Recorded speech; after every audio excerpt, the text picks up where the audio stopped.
17. The Corinthian errors. 1 Corinthians chapter 6, verses 12 to 20. All things are lawful unto me, but all things are not expedient. All things are lawful for me, but I will not be brought under the power of any. Meats for the belly, and the belly for meats, but God shall destroy both it and them.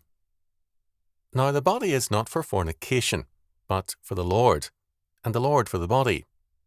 And God hath both raised up the Lord, and will also raise up us by his own power. Know ye not that your bodies are the members of Christ? Shall I then take the members of Christ, and make them the members of an harlot? God forbid. What? Know ye not that he which is joined to an harlot is one body? For two, saith he, shall be one flesh. But he that is joined unto the Lord is one spirit. Flee fornication. Every sin that a man doeth is without the body, but he that committeth fornication sinneth against his own body. What? Know ye not that your body is the temple of the Holy Ghost, which is in you, which ye have of God, and ye are not your own? For ye are bought with a price. Therefore glorify God in your body and in your spirit, which are God's. This is a very important text which tells us much about Paul's problem with the Corinthian church. Paul cites some of the basic premises of Corinthian antinomianism. First, all things are lawful unto me. Verse 12. That is, I, as a believer, am bound by no law.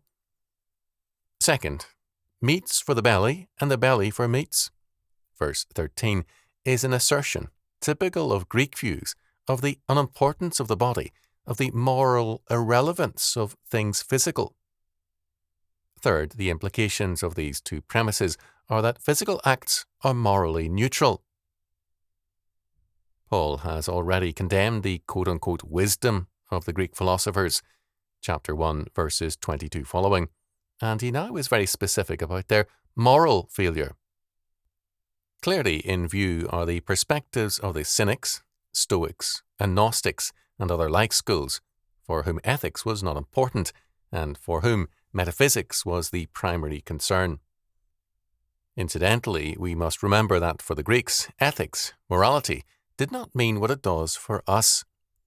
For us, it is God-related. For them, it was politically related.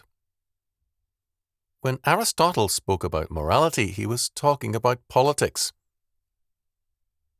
For these philosophers, the body's concerns were purely physical and not moral. Socrates could give a discourse on virtue at a banquet table while indulging in homosexual play with a friend. Having made clear earlier his radical dissent from Greek quote-unquote wisdom, Paul here draws the moral conclusions. First, he deals with the premise. All things are lawful unto me, or for me, verse 12. The word translated as lawful is in the Greek existing, a form of exousia. Exousia refers to the power manifested in legal, political, social, or moral affairs. It is the power of persons, not of nature. The New Testament often uses the word exousia, right, power, authority, eschatologically, so that it is oriented to God's kingdom, not to man. According to Betts, quote, the authority of a Christian believer is founded on the rule of Christ and the disarming of all powers. It implies both freedom and service. End quote. Luther saw the meaning clearly when he wrote, a Christian is a perfectly free lord of all, subject to none. A Christian is a perfectly dutiful servant of all, subject to all. Paul's answers are very interesting. We know that, by his admission, he went to Corinth in weakness and in fear and in much trembling. Chapter 2, verse 3. All the same, he does not hesitate to call for the excommunication of the man who married his stepmother. Chapter 5, verse 9 to 11. He has already demonstrated his readiness to require severity. Now he wants them to apply the same severity to themselves. He cites their premise. All things are lawful for me, verse 12, and then adds, but not all things are beneficial or expedient. The word is sympheriai, to bring together. He turns their premise against them. To illustrate, fire and gasoline are both legitimate things, but hardly expedient to bring together. We live in a world of people and things. How we bring them together is the moral issue. If we here transgress God's law, we are brought under the power of what we have used. Paul says, all things are lawful for me, but I will not be brought under the power of any. Verse 12. A snake is a God-created animal, but if I handle a rattlesnake, I can die. My sin is then in bringing together what should be kept separate. The law is our guide in the use of God's creation and the use of our bodies. God created all things good, Genesis chapter 1, verse 31, but sin is the moral abuse of ourselves and of God's creation, of bringing things together that should not be brought together. Then Paul turns to another Corinthian position. Meats for the belly, and the belly for meats. Is true up to a point, but not if it assumes the neutrality of the belly for all things, including poison. God will destroy both them and their bellies for despising his law order. Verse 13. For bringing things together that should not be brought together. With this, Paul turns to the Corinthian antinomianism with regard to sexual sins such as adultery, fornication, and prostitution. The body is not for fornication, but for the Lord, and the Lord for the body. In other words, you don't join your body to anything else in lawlessness. You bring it under the Lord's dominion. The body is God's creation for a particular purpose, his service and glory. With our redemption, we are restored to this calling. Sin and the body are incompatible, and hence God's moral judgment, his law, condemns the misuse of the body.